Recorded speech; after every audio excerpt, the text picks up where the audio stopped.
Mr. President, ano ba katibayan mo? Oh, na yung sinasabi mo na huli ngayon, gina-justify nyo pa, lalong-lalo na si Yusek Anclair Castro, pilit pang gina-justify yung pagbubudol ni Bongbong Marcos. At iba raw ang ibig sabihin ng huli at arrested.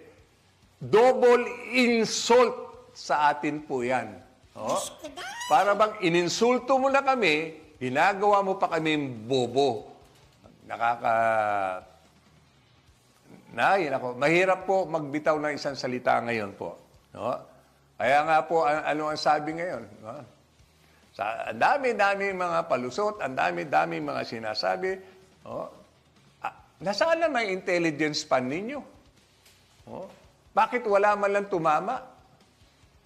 Billion, almost 5 billion ang intelligence span mo, BBM. Pero wala man lang tumama sa mga breaking news nyo pa. Oh, di ba? Sana kung may protocol, kung kontrolado talaga itong gobyernong ito, hindi dapat nila hinahayaan si BBM na magsalita ng ganun. Dahil kung makuryente, dapat may masisisi. Walang nangyari. Siya mismo ang nag-breaking news. Ngayon, sinong sisisihin? Di siya rin. Kaya nga, sabi ni Congressman Erese na walang proper coordination. Yun sinasabi ko po. Talagang walang proper coordination o hindi alam ng gobyerno kung ano ang dapat gawin. Kaya nakakalungkot man, hindi niya maunawaan, ang papel ni Beda sa Cheese Republic.